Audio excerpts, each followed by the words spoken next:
विद्यार्थी मित्रांनो, MPSC घेत असलेल्या ज्या परीक्षा आहेत त्या परीक्षांचं जे परीक्षा शुल्क आहे त्याच्यामध्ये आता इथून पुढे बदल होणार आहे। या संदर्भातली जी माहिती आहे ती महाराष्ट्र राज्याचे मंत्री आशिष शेलार यांनी दिलेली आहे।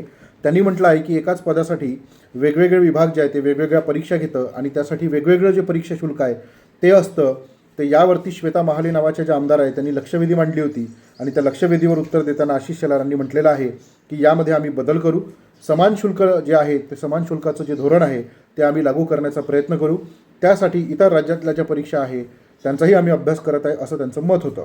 दुसरं, कॅडर बकेटिंगची संकल्पना जी आहे ती आता महाराष्ट्रामध्ये आणल्या जाणार आहे। म्हणजे एकाच कॅडरमधली विविध पदे एकाच गटामध्ये समाविष्ट केल्यामुळे या कॅडरमधील सर्व पदांसाठी एकाच परीक्षेद्वारे संधी उपलब्ध केल्या जाईल।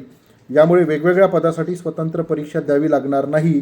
तसेच समान पात्रता असलेल्या पदांच्या सेवा प्रवेश नियमामध्ये सुद्धा सुधारणा करण्यात येत आहे असं त्यांनी म्हटलेलं आहे।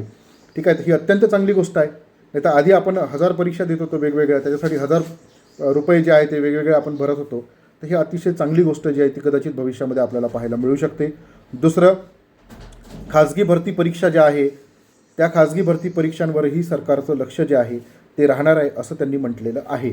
त्यामुळे आता इथून पुढे आपल्याला महाराष्ट्र राज्याच्या लोकसेवा आयोगाच्या द्वारे घेण्यात येणाऱ्या परीक्षांच्या शुल्कांमध्ये आणि काही पदांच्या भरतीमध्ये सुद्धा बरेचसे नवीन बदल जे आहे ते पाहायला मिळू शकतात। त्यानंतर त्यांनी म्हटलेलं आहे की 70,000 पदं जे आहे ते आम्ही भरणार आहे। या संदर्भात सुद्धा त्यांनी पुनरुच्चार केलेला आहे। त्यामुळे तुम्ही तयारीला लागा।